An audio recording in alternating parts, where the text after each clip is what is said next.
posibilidad ng tagumpay o kabiguan, ng ligaya o lungkot. Kaya marapat lamang na tanggapin si Jesus bilang tagapagligtas at Panginoon.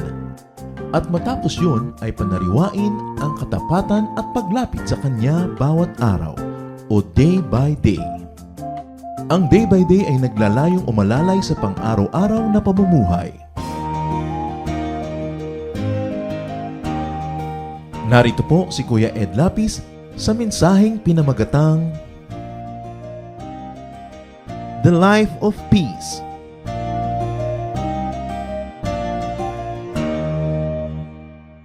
Napakahalaga na tahimik at payapa ang buhay.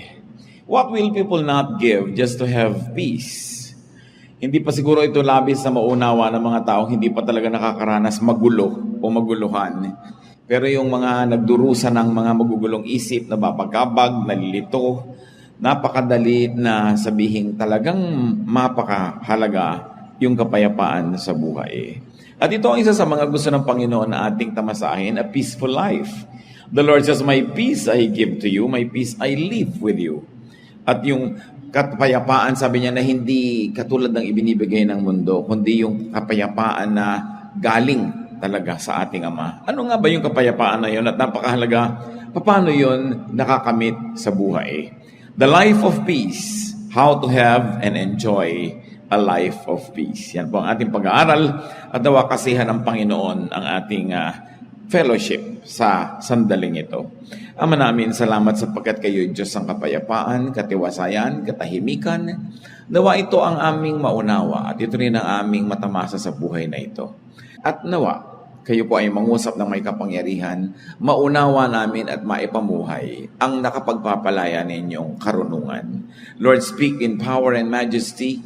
Heal us of our spiritual sicknesses, strengthen us and empower us, even physically, so that we may have the strength to focus on your word and on your blessing to us. Be our speaker, Father. Kayo po ang maging tunay na tagapangaral. Gamitin nyo lang lingkod nyong kasangkapan, pero yung karunungan nyo ang aming marinig at ang aming maipamuhay ngayon. Salamat po sa ngalan ng iyong anak na si Jesus. Kapayapaan, napakahalaga. How to have and enjoy peace. Proverbs 15:17. Contemporary English version po ang ating babasahin. A simple meal with love is better than a feast where there is hatred. So dalawang contrasting ideas, isang simpleng kainan at isang handaan, isang piging. Sabi niya, mabuti pa kung simple na lamang ang okasyon, simple ang pagkain at kainan, kung ang nangingibabaw ay pag-ibig, kesa naman sa isang napakalaki ang grandeng handaan, pero may kagulo, may pagkakagalit at mayroong hatred.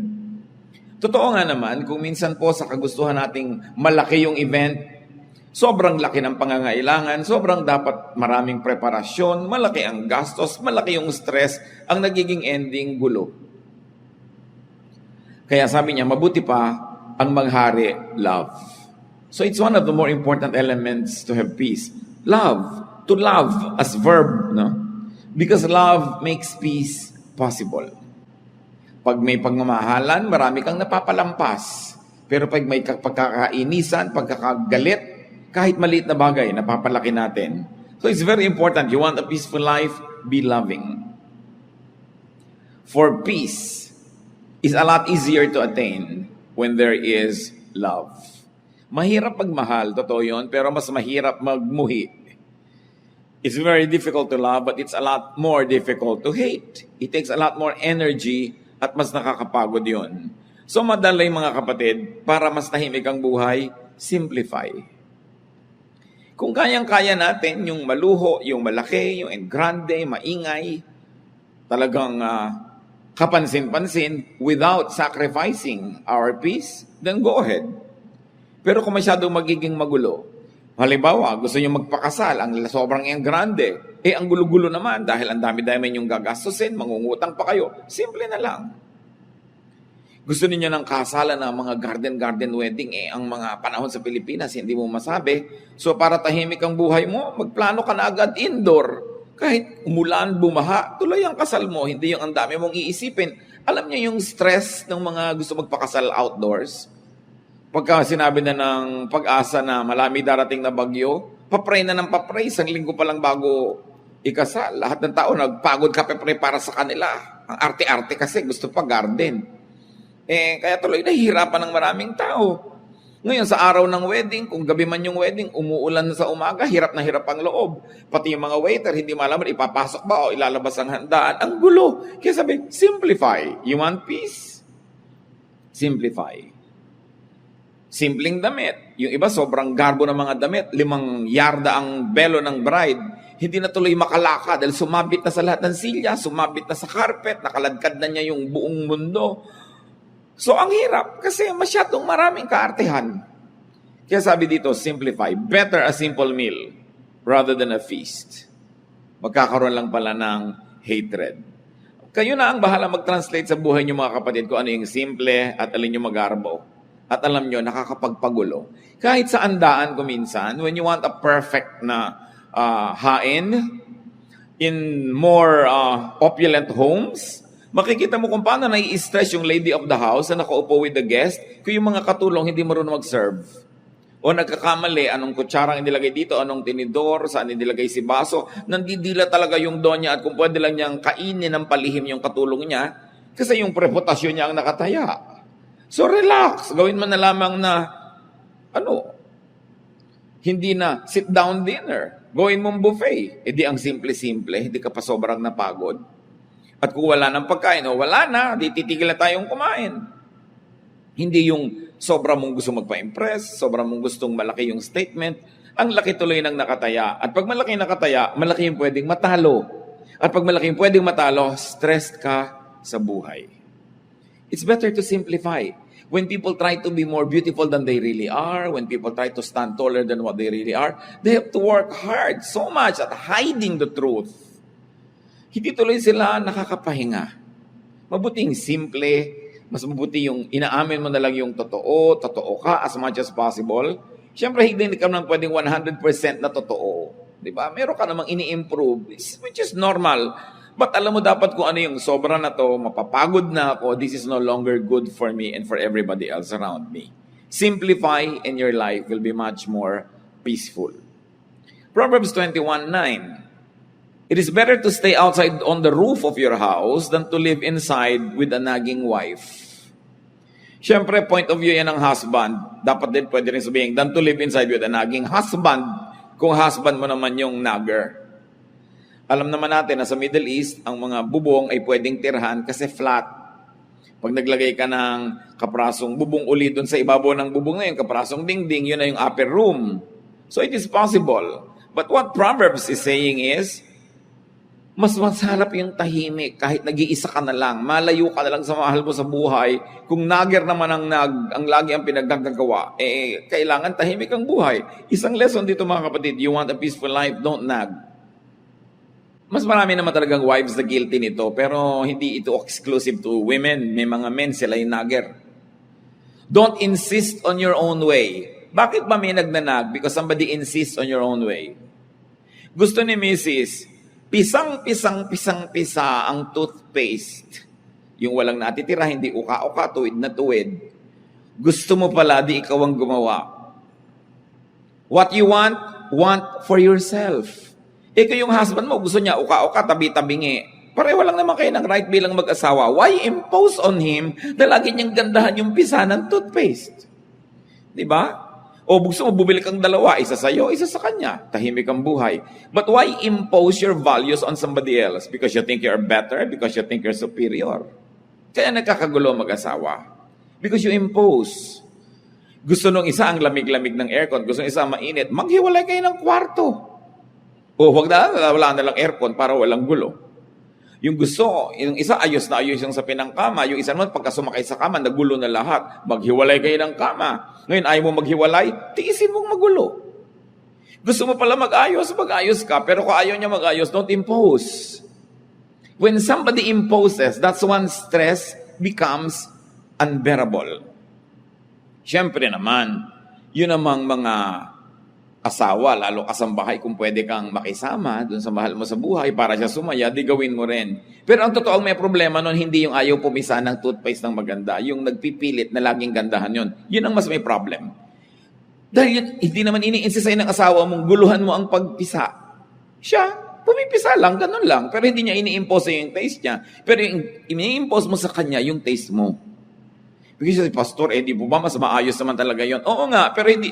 Sa 20 taon ba, nakasasabi mo sa kanya na natutunan na niyang pisain ang tama? Di ba ang dami niyo na naging gulo dahil lang dyan? Tanggapin mo na lang. O magpalit ka ng asawa.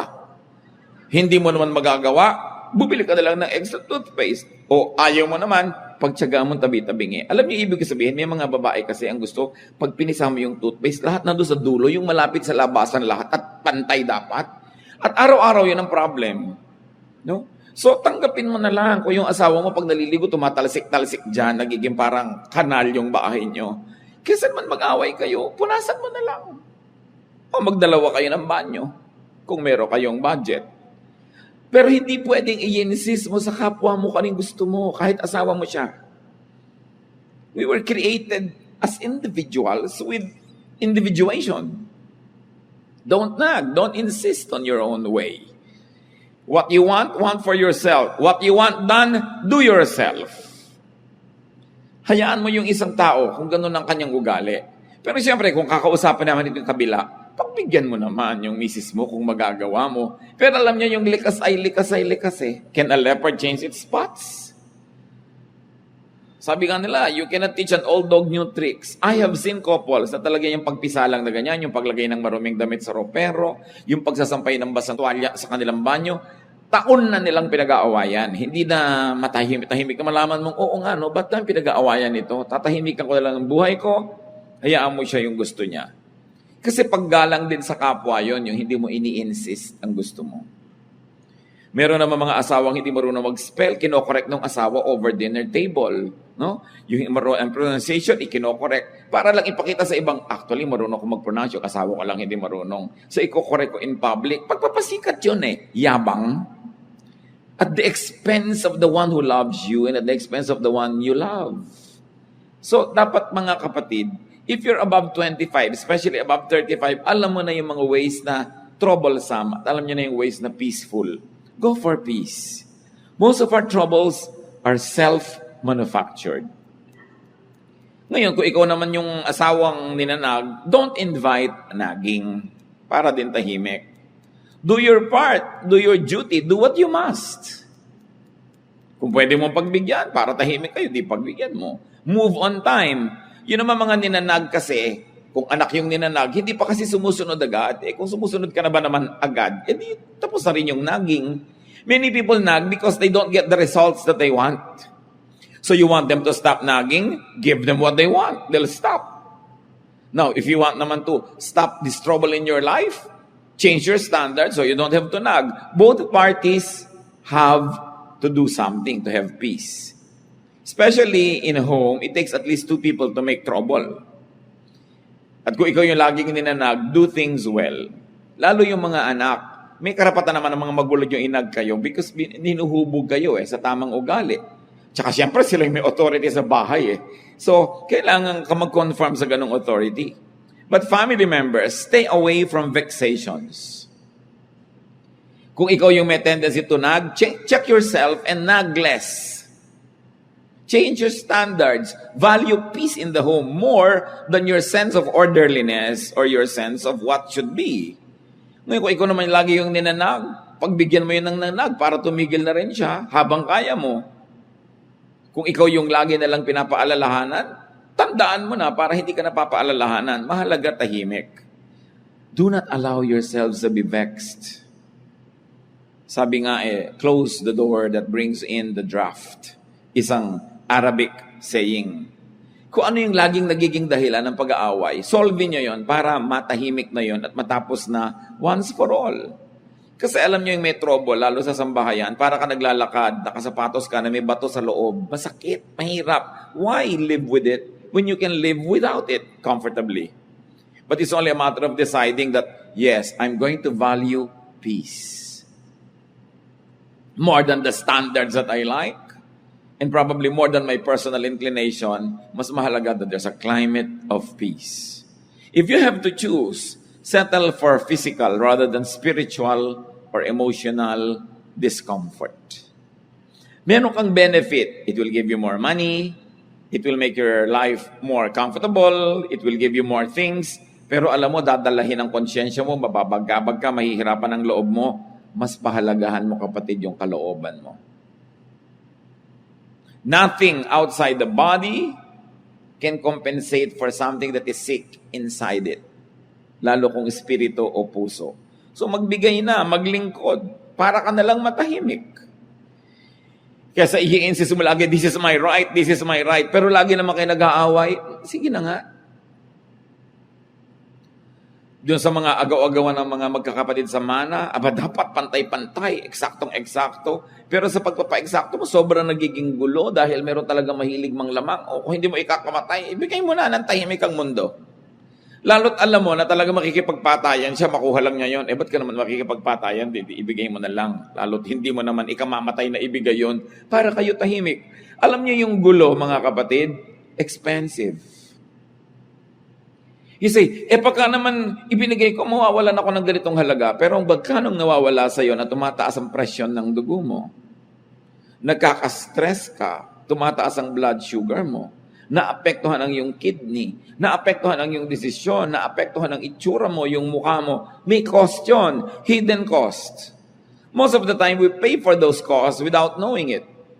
Na mas nalulugi tayo sa pagpipilit nating maging dapat makatuwiran, dapat yung right ko, dapat yung duty niya, dapat ganyan. Pero kahahanap mo nun, lalo't ayaw na maibigay sa'yo, gumugulong buhay mo, gumugulo din yung iba. So, ang mahalaga, tahimik.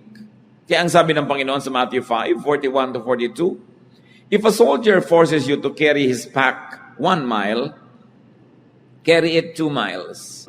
When people ask you for something, give it to them. When they want to borrow money, lend it to them. Ang sinasabi lang ng Panginoon dito, maraming bagay na may halaga, hindi lang pera ang mahalaga.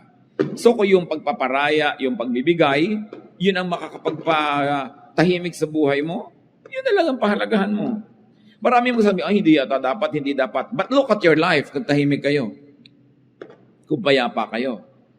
Kahit naman ayaw mong pumayag, pinipilit ka pa rin nila eh. Kahit tumatanggi ka, nandiyan pa rin hanggang hindi nila nakukuha yung gusto nila. So it's up for you to decide which is more important to me at this point. Matahimik ako at mawala siya sa harap ko o ipagpilitan ko na ayaw ko magbigay sa kanya. Another way, of course, to peace is to do your duty. Katulad nga nun, yung soldier, pinagbubuhat kanya ng 1 pack for 1 mile. It's your duty, do it.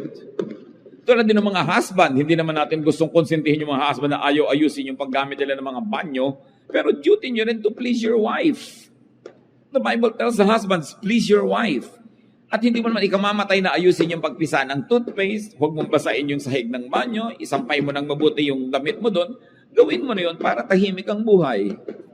Wala tayong kinakampihan dito. Ang lagi nating sinasabi, pareho dapat. Hanapin nyo sa inyong kalooban na maging mapagbigay para tahimik ang buhay. Kasi ipinagpipilitan nyo yung gusto nyo, nasusunod nyo yung gusto nyo, pero magkaaway naman kayo, hindi kayo nag-uusap. Ikaw nga, natupad yung gusto mo, doon kayo sa ganong restaurant kumain, lahat naman ng kasabay mo ayaw kumain, walang gana, ikaw lang yung gusto kumain, mawala ka rin ng gana. So dapat marunong ka magbigay para tahimik ang buhay. And of course, the Lord also teaches us to yield. Kailangan magparaya. Go beyond the call of duty. Yung mga iba, lapas ng oras ko ng trabaho. Wala ka rin namang gagawin. Ang traffic din naman. So, bakit hindi ka nalang magtrabaho dyan para may na-accomplish ka pa? Yung sabi mo, lampas-lampas na yan sa duty ng isang anak o magulang o manugang. Mano namang lumampas ka? Kung nakapag-please ka, tumahimik ang buhay, na mahal ka, kung lumaon, siya din lalampas sa dapat lang at magiging mas mabuti rin sa'yo. In other words, magpauso ka ng kabutihan. Kaya sinasabi na, if somebody forces you to walk 1 mile, walk 2 miles. No? Sabi pa nga ni Lord, sinampal ka sa kaliwa, ibigay mo pa yung kanan. Ikaliligaya ba niya? Gusto mo pa? Of course, it's a figure of speech. Isang pagmamalabis. Pero ibig sabihin lang, huwag ka masyadong matuos.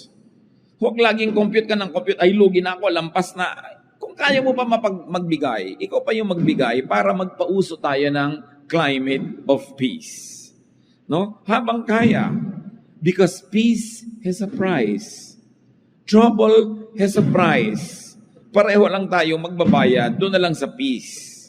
Vexation has a very costly price. Yung hindi ka matahimik, no? Gulong-gulo ka, mahal din yun.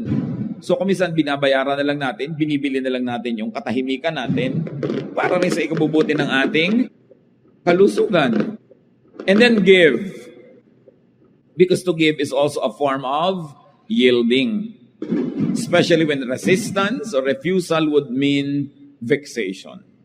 Siyempre, titimplahin nyo kung ano yung ibibigay, up to how much. Lagi mo kasing tinitimpla. Will not giving cause me so much in terms of peace? Will giving give me my peace? Kayo ang magtimpla nun. Siyempre, ang ending dapat panalo. In the sense na tahimik ang inyong buhay. Learn from the bamboo. Bihirang kawayan ang nababali pagka merong bagyo kasi nagbibigay. Pag malakas yung hangin, yumuyuko lang siya. Yung mga punong matitigas, yan ang mga nababali kasi lumalaban sa hangin. There is wisdom in yielding. Galit na galit yung mahal nyo sa buhay, yield. Kahit hindi kayo sang-ayon. Bukas, pag malamig na yung ulo niya, tsaka naman kayo magsalita, huwag nyong labanan yung hangin na malakas kasi baka lang kayo mabali. Kailangan marunong ka magparaya. Isa pa sinasabi sa 1 Timothy 6:6-7 para tayo payapa. And religion does make your life rich by making you content with what you have. We didn't bring anything into this world and we won't take anything with us when we leave. At totoo nga naman, wala kang dala sa mundo, wala ka ring dadalhin pag alis mo rito. So kailangan daw ang tao merong contentment. Learn contentment. Have what you like, if you can have it. But if you cannot have what you like, learn to like what you have. Then tatahimik ang iyong buhay. At kailangan ng tao kontento. Mataas ang pangarap mo, pero kung sa kadinala ng kakayahan mo, magsaya ka na doon. Mangarap ka uli, reach out further, pero kung sa kalang dinala ng araw na biyahe mo, doon ka lang nakarating, learn to be happy with it. Because if you will always desire for what you do not have, if you will always complain for the things that are not within your reach, you will only be miserable. Hindi lang nadadaan sa pagkain, sa clothing ang buhay, marami pang iba. Sabi sa Luke 12:13, life is more than food or clothing. Siyempre, metaphor yan, isang talinghaga, yung food and clothing for all the material things that we desire. Sabi, well, okay, plant so you harvest, reach out, far, wide, pero kung doon ka na lang dinala ng buhay, sa kabila ng pagsisikap mo, mahalin mo kung anong binigay sa'yo ng Panginoon, appreciatein mo kung anong kalagayan mo ngayon. Huwag kang laging magsikap, magpayaman, magpasikat, maging makapangyarihan. Kasi yung pagyaman, pagsikat, pagiging makapangyarihan, hindi yan garantiya na lagi kang mas sasaya kung mas sikat o mas mayaman o mas makapangyarihan. Ang problema ko minsan sa yaman, kailangan mo uli ng napakaraming yaman to maintain it. Ang problema sa kapangyarihang natikman, kailangan mo ng mas marami pang kapangyarihan to maintain it because somebody else likes it. And in getting it or keeping it, a lot of trouble can come into your life. 1 Timothy 6:8-10. So we should be satisfied just to have food and clothes. People who want to be rich fall into all sorts of temptations and traps. They are caught by foolish and harmful desires that drag them down and destroy them. The love of money causes all kinds of trouble. Some people want money so much that they had given up their faith and cost themselves a lot of pain. Sabi, kailangan maging satisfied ka with simple things. Yung sinasabi namang food and clothes, talinghaga sa simple.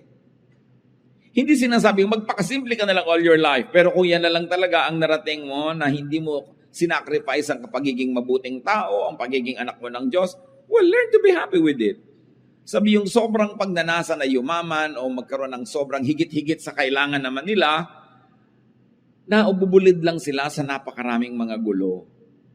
Natatrap sila ng kanilang mga kung ano-anong pinagkakagawa para lang makuha nila ang kanilang mga gusto. The trouble with having a lot of wealth is that everybody else wants it, so you have to keep fighting them to keep it. The same with power, the same with fame. Same with beauty. Pag binayayaan ka ng Lord ng kagandahan, masatisfy ka, at kung na-maintain mo yan sa parang hindi naman nasisira ang kalusugan mo, buhay mo, budget mo, well, do it. Pero kung nasisira na yun, hayaan mo nang tumanda ka. Diba? Kesa naman sa umabot na yung pusod mo sa pisngi mo, akala ng mga tao, dimple. Yung pala talaga namang sobrang operasyon na pinagkakagawa mo, tanggapin mo na umiidad ka. Tahimik naman yung buhay mo kasi hindi yung natatakot ka, baka kung ano yung pinaglalagay mo sa katawan mo, tapos ngayon tumatabingi na siya, nagkakaliko-liko na siya. Yung mga tattoo mong kilay nagiging berde na, yung mga inimplant na sa'yo umiimpes, lumalakad na yung mga kung ano-anong bahagi ng anatomy mo, di ba magbubuluhan ka nun? So kung konting ayos, may effect, pero dapat alam mo kung ano yung magbibigay sa'yo ng gulo at huwag mo na lamang pagsikapan yun. Opt for peace more than for beauty. No? Kasi yung nagpapaganda pa ng sobrang maraming repair ginagawa, napagtatawa ng patuloy pagka nagkakamali-mali na yung nangyayari sa mukha niya. Alam niyo naman nagtatawa naman, mga inggit kasi yun eh. Kaya lagi natin pinagtatawanan yung mga nagkatabi-tabingi. Tumabingi. Inggit ka lang kasi di mo na-afford. No? So, all form of criticism comes from envy. Dahil kung talaga makadiyos ka, may tumatabingi yung muka, maaawa ka dapat. Pero ba't mo pinagtatawanan? Inggit ka siguro. Kung hindi man ngayon, noon. Kaya tuwang-tuwa ka ngayon na mas maganda ka pa. So, buti pa ako. Di ba ganun yun? Buti pa ako, hindi tumabingi yung mukha ko. So, analyze din natin sarili natin. Baka meron tayong envy. Pero mahalaga mga kapatid, to be satisfied. Di ba? Kung 45 na yung bust line nyo, tama na. Anong gusto nyo? 90? Yung iba talagang wala na, nasusub-sub na halos, ayaw pang tumigil. No? Hindi na titigil kung ano na pinaggagawa sa katawan. Hindi lang sa physical repair.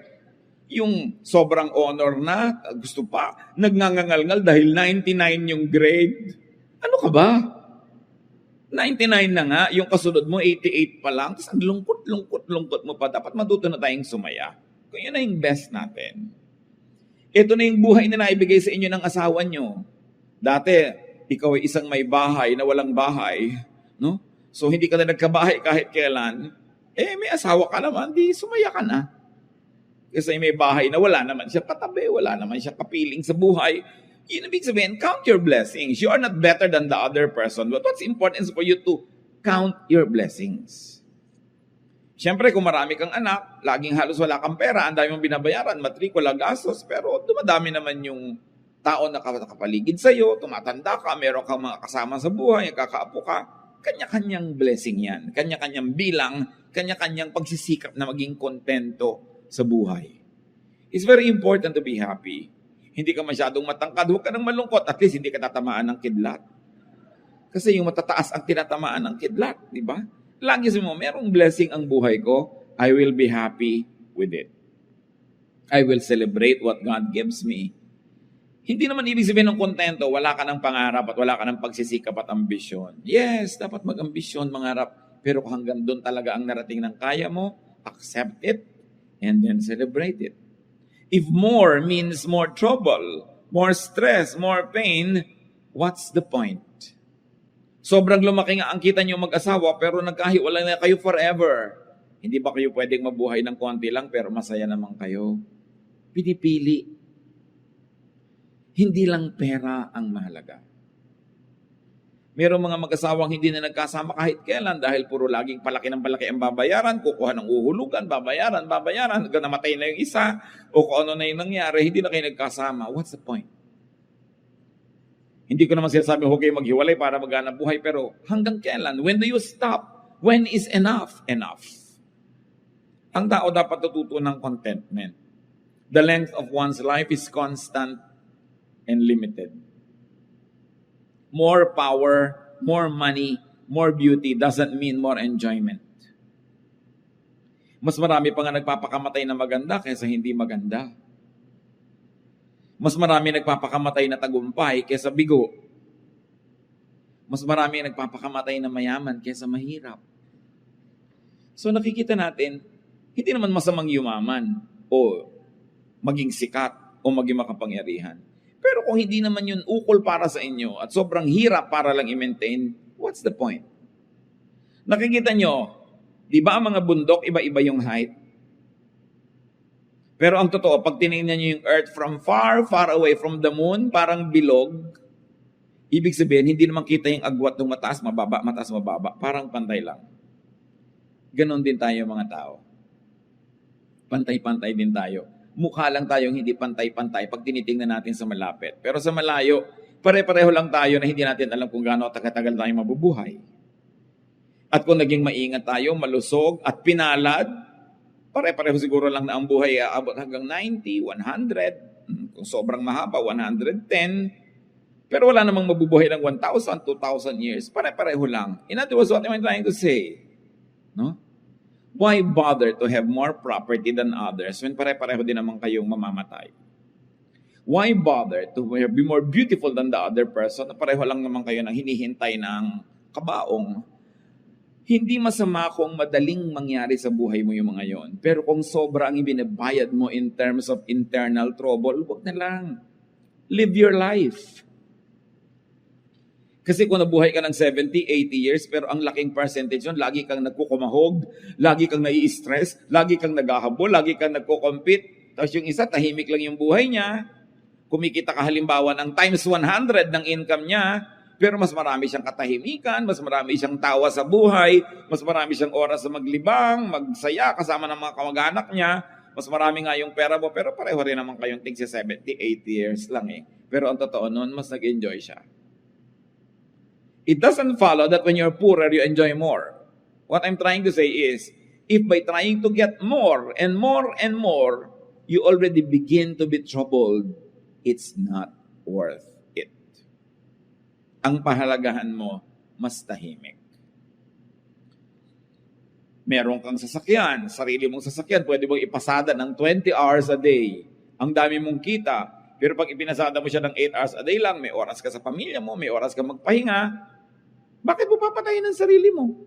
Madadali lang ang buhay mo. Dapat alam natin when to stop. Ecclesiastes 3:12-13, I know the best thing we can do is to always enjoy life.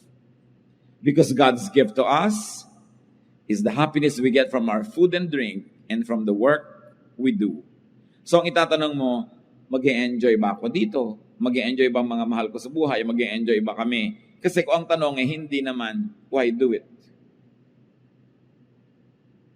Mag-organize tayo ang laki-laki-laking party. Pero mag-e-enjoy ba tayo to do it? O may stress tayo? Mangungutang tayo? Manghihiram tayo ng kung ano-ano? Why don't we just simplify? Gusto natin ng napakamahal na kasalan? Mag-e-enjoy ba tayo o nagwo-worry tayo? Habang ginagawa natin yon, ang alalahanin natin ay bayarin. Gusto natin ay ganito kalaking bahay, pero mag-enjoy ba tayo habang ginagawa yan? O magkakautang-utang tayo at magkakagulo-gulo?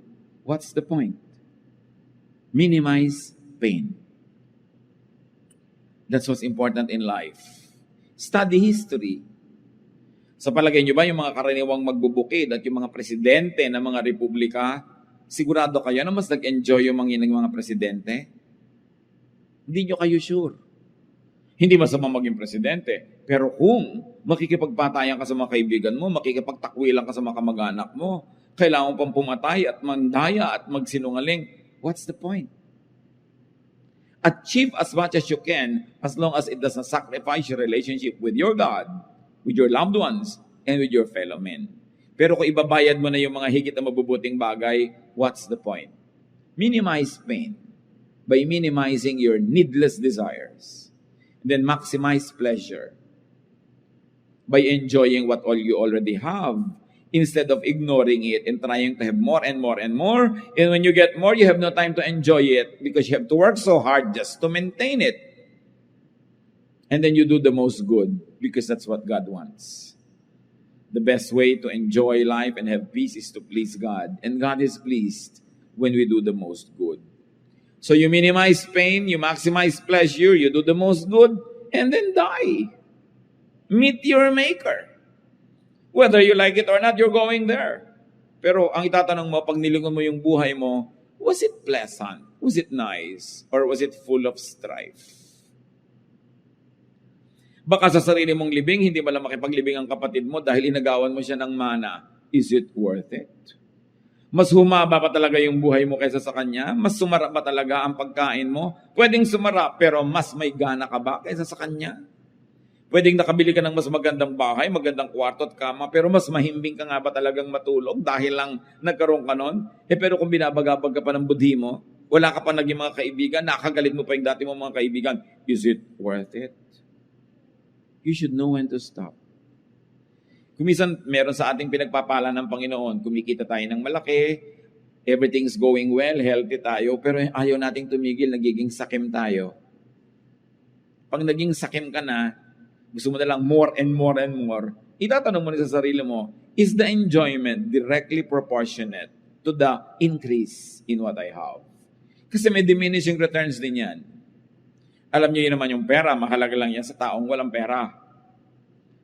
Pag wala kang kapera-pera, 1,000 pesos means so much. Kaya pagka yung may mga 13th month pay, pagka end of the year, yung ibibigay mong 13th month pay, magkano? 10,000, 20,000, whatever it is. Sayang-saya yung pamilya, nagkakagulo kung anong kakainin at gagastusin nila. Pero kung ikaw na yung may-ari ng kumpanya, ang totoo, kahit 3 million pa yung madagdag sa pera mo, bali wala na eh. Nadagdag lang sa salansan mo, nadagdag yung number, but it doesn't give you as much happiness and pleasure kasi yung mga empleyado mong tuwang-tuwa dahil nakabili ng pagkaalat-alat na hamon. Hindi ko mas maraming pera, mas may enjoyment. So pag alam mo, ay may diminishing returns na, it means I must focus on something else. And it means probably how to enjoy more what I already have rather than on working harder and harder to have more and more, which does not proportionately add pleasure to your life. Inner peace is important because it gives man the time and space to hear God, to know God. So kung ang ating pagpapasikat, pagpapayaman, ang ating pagkakamal, paghahangad, gumugulong isip natin, pati pagpe-pray hindi na natin magawa, wala na tayong oras, wala tayong panahon para magbulay-bulay ng mga mahalagang bagay. Para ano pa? When you don't hear God and know God more, you will lack the peace that you will need in this life. So know when enough is enough. Psalm 46:10, our God says, "Calm down and learn that I am God." Who will learn that God is God? Those who are calm, those who are peaceful, those who are quiet. But when your quests take away the calm, the peace, the quietude, you will have vexation. The more vexed you are, the less of God you will have because it takes peace to know God. And when you make it your priority to have peace, you know God more. Knowing God gives you more peace. Then you're able to know God more. And then you're able to have more and more peace. But the less peace, the less of God. The less of God, the less peace. Baligtad. Paubos ng paubos. Kaya huwag natin pabayaan na tayo ay magulo, mga kapatid. Magparaya.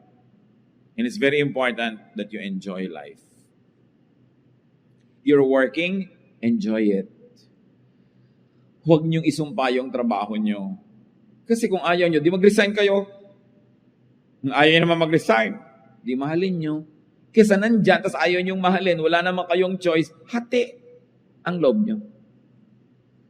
Ba, nagpipinta ka ng mga gulong ng jeepney, kung yun ang trabaho mo. Tapos inaiinis ka, nagagalit ka sa buhay mo, inuumpog mo yung sarili mo habang ginagawa mo yun. Pero kailangan mo rin namang gawin, lugi ka dahil ginawa mo tapos hindi ka nag-enjoy. Kailangan mo rin namang gawin, i-enjoyin mo na siya. It's important to teach yourself to love what you do. Yan ang itinuturo sa atin ni Solomon eh. Ganun, find pleasure in what you do. Huwag yung ay Lunes na naman, ay umaga na naman. Ano mas gusto mo, namatay ka na kagabi para wala nang umaga? Huwag yung pinagsasasawing, hay, umaga na naman. Laging, wow, Lord, thank you. May umaga na naman. I have another day to eat, to drink, to enjoy life, to make money, or to do something nice. It's always a privilege. Lahat ng hindi pwedeng iwasan, dapat enjoyin. Kasi hindi mo nun pwedeng iwasan, enjoyin mo na. Yan ang sign ng intelligence if it's not a sign of spirituality. But in any case, brothers and sisters, always prioritize your inner peace. Lagi niyong itanong, ano ang effect nito sa inner peace ko? O mga dalaga na mahilig magpakasal sa garden. Alam niyo kung bakit nakakainitan ko yung garden wedding na yan? Kasi ako yung nagkakasal. Nakaka-stress. No? Ako minsan ang lakas-lakas ng hangin, parang layag na binta na yung belo ng babae ko. Daling kaya ng hangin tong babaeng ito nang malaman niyang hindi tamang dito siya nagpakasal sa ibabaw ng bundok. No? So sabihin mo, okay, gusto namin ng ganitong wedding, pero may kakaroon ba ako ng inner peace? Na lagi ako nag-iisip, paano kaya yung weather? We cannot control it. O, ibaba mo na lang, maglagay ka na lang ng mga plastic na halaman dyan sa loob at kumanwari hardin. Lagyan mo ng mga tuko kung gusto mo para hardin na hardin ang effect. Hindi ka pahihikain. No? So, ano ba talaga ang gusto mo sa buhay? Will it give me inner peace? Ayaw ng anak mo ng isang kurso, ipinagpipilitan mo. Will it give your anak inner peace? Will it give you inner peace? Anong gusto mo lang? Gusto mo lang magkaroon talaga ng anak na engineer o dentista kahit hindi kayo peaceful? Ayaw ng asawa mo na ganito ang gawin mo sa bahay ninyo, pero gustong-gusto mo. Ang tanong is, will it give me inner peace? I want to arrange the furniture, pero walang budget. Will it give you inner peace? Will it give the other members of your family inner peace? Bihira kasi natin, mga kapatid, nilalagay sa equation yung peace. Okay, nagagalit ako sa kanya. Gusto ko siyang kausapin. Will it lead to peace? Will your method bring about peace?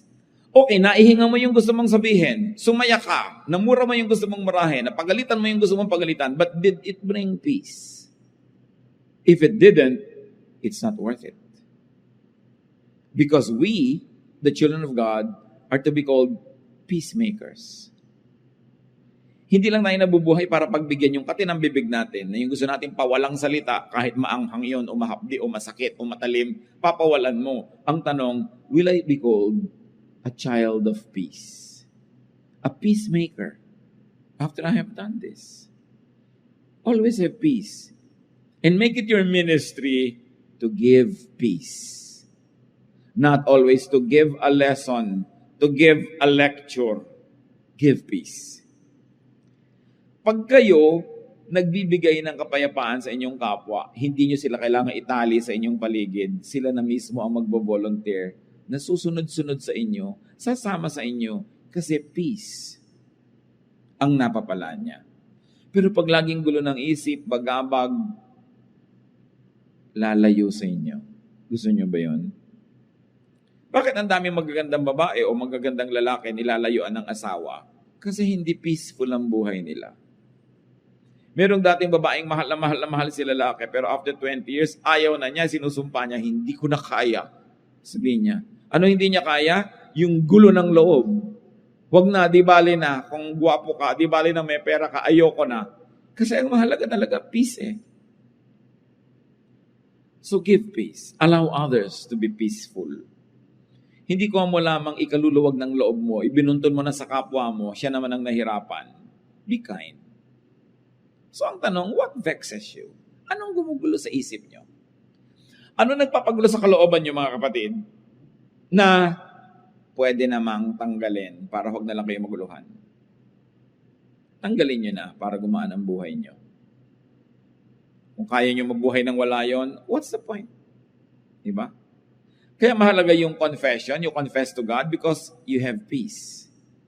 Nagko-confess ka sa kapwa mo, hinihingi mo ng tawad yung kasalanan mo kasi you will have peace. And many times, it is our admission of our wrongdoing that will pave the way for a peaceful relationship. Pahalagahan natin yon. No? Hindi lang magkaroon ng pera, hindi lang makabili ng ganito at ganon, kundi tumahimik ang ating kalooban. Maiksi ang buhay ng tao. Kahit bigyan ka pa ng 100 years, what is that compared to eternity? Sayang ang bawat araw at bawat sandali kung sa halip na tahimik ay magulo. Sayang ang lahat ng ating paghihirap kung ang magiging ending, magkakagulo lang, magkakagalit lang ang mga tao. It's pointless. God is God of peace. And if there's one gift that God would like us to enjoy, it is a life of peace. But for us to enjoy it, We must be able to identify the causes of vexations and troubles, and in the name of Jesus, get rid of them. Open your hearts up to God and allow His methods of peace, His ways of peace, which is to be humble, to be kind, to be contented, and to be willing to be corrected. Don't always insist on your own way. Sabi sa Corinthians, love does not insist on its own ways. Mas pilitin natin na maging mapagbigay kaysa mapag-impose. Mahirap kasama yung laging gusto niya, siya ang nasusunod. Pwedeng masunod siya ng masunod, but after a while, wala na rin susunod sa kanya. Mawawalan ka na rin ng kasama. Don't always impose yourself. Give peace to people who think otherwise, who like something else. Kanya-kanya lang ng panahon, bigayan dapat ang buhay, lalo sa mag-asawa at sa pamilya. Ama namin Diyos. Siyasatin niyo po ang puso namin ngayon kung kami po ay payapa. Tahimik ang aming buhay. Dalawang uri ng kaguluhan, maaaring kaguluhang dahil sa aming pamamaraan ng buhay at meron mga kaguluhan na espiritual na kung tutuusin, meron din kami pananagutan kung bakit kami nasuot sa magulong spiritual life.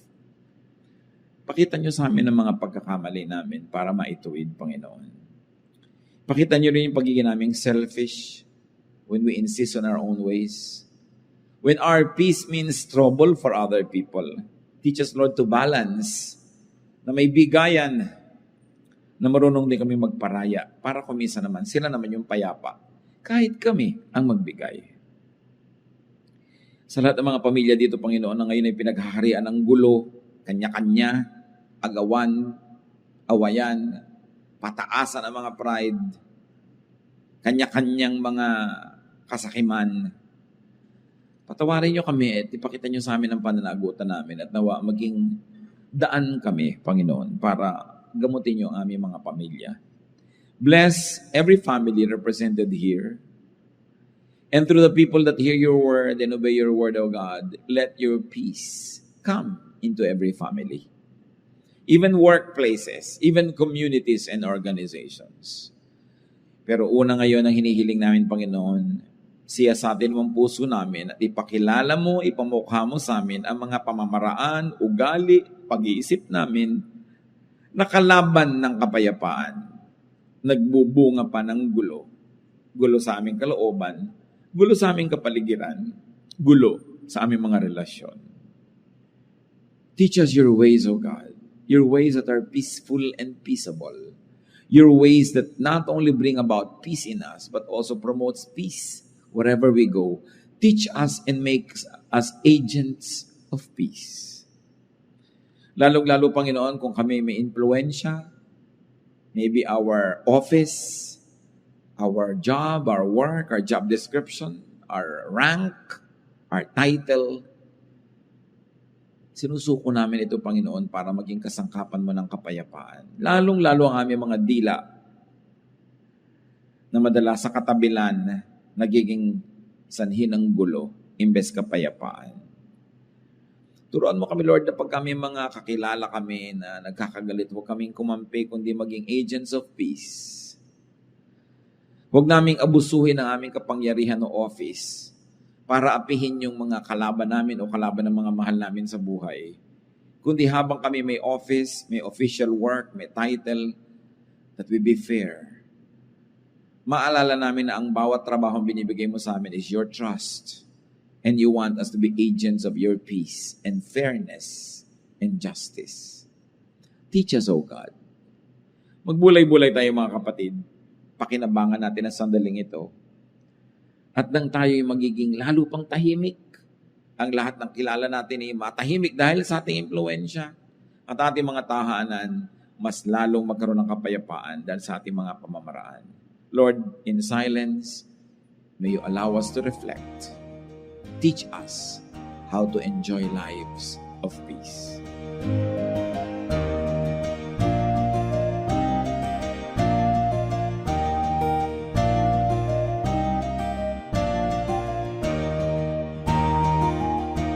Ang katatapos pong mensahe ni Kuya Ed Lapiz ay pinamagatang The Life of Peace.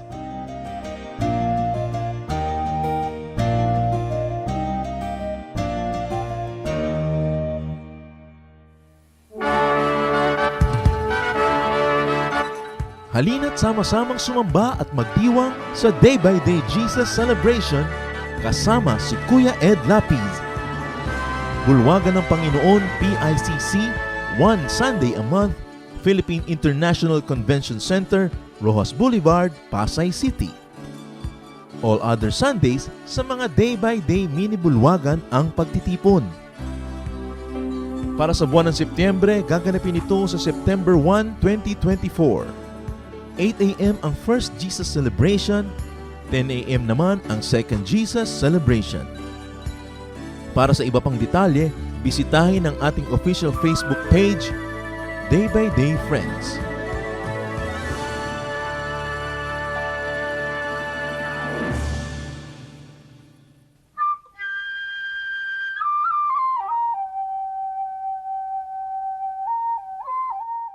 Napakasarap pong pag-usapan at itampok ang mga hiyas ng ating bayan, at ngayon po ang ating itatampok na hiyas ay isang kasabihan.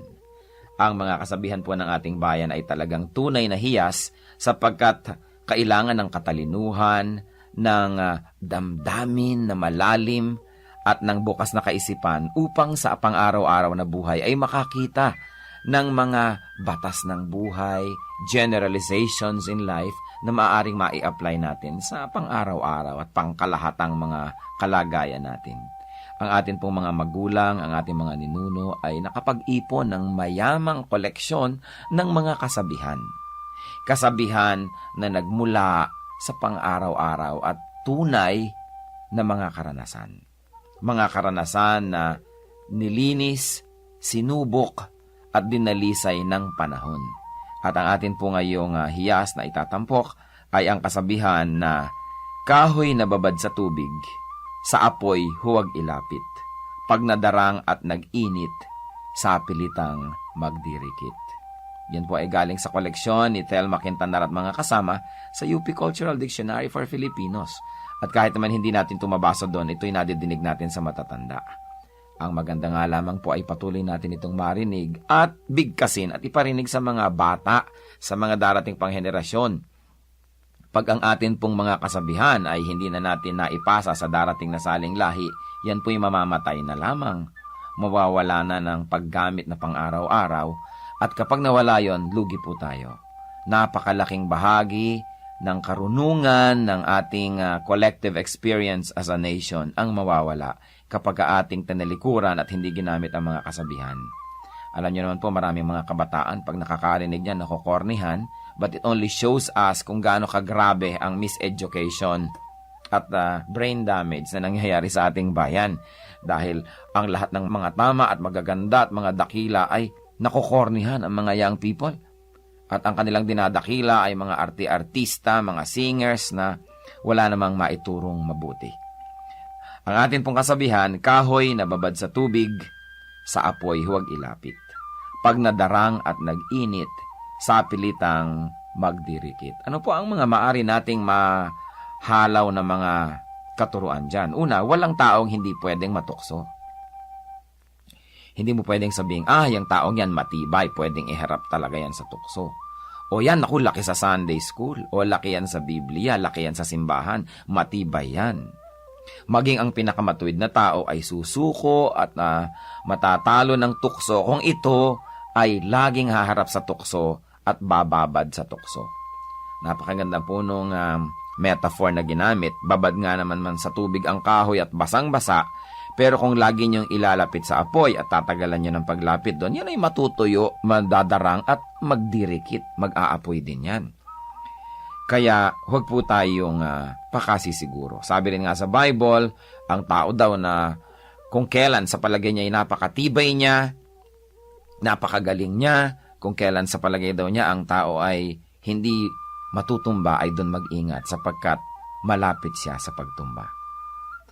Napakahusay po ng pag-observe ng ating mga ninuno sa tunay na buhay at sa kalakaran ng buhay upang masabi na kahoy na babad sa tubig, sa apoy huwag ilapit. Pag nadarang at nag-init, sa pilitang magdirikit. Huwag po natin na i-overestimate ang kakayahan ng kapwa natin na manindigan laban sa tukso. Kaya iiwas po natin ang ating sarili, ang ating mga mahal sa buhay, sa mga sitwasyon na maaari silang matukso. Maski gaano kalaki ang pagtitiwala natin sa kanila at sa kanilang nakaraan, maski gaano pa kalaki ang ating pananampalataya na sila'y magiging matibay, makabubuting iiwas sila o ang ating mga sarili sa tukso. Hiyas ng ating bayan, kasabihang, kahoy na babad sa tubig, sa apoy huwag ilapit. Pag nadarang at nag-init, sa pilitang magdirikit.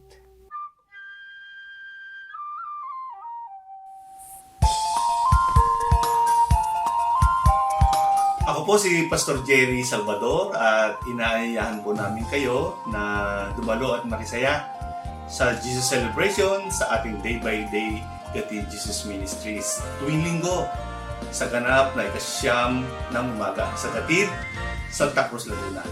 Para po sa dagdag detalye ng schedules at lokasyon, narito po ang mga contact details. 0915-655-0756 at 0921-411-0987. Pwede rin po ninyong bisitahin ang aming FB page, ang Day by Day Gatid Jesus Ministries. Halinang ipagdiwang ang Panginoong Jesus.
Oras na po para pansamantalang magpaalam ang programang Day by Day.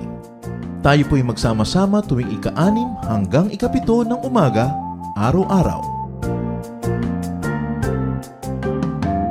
Magandang umaga po at mabuhay ang Panginoong Hesus!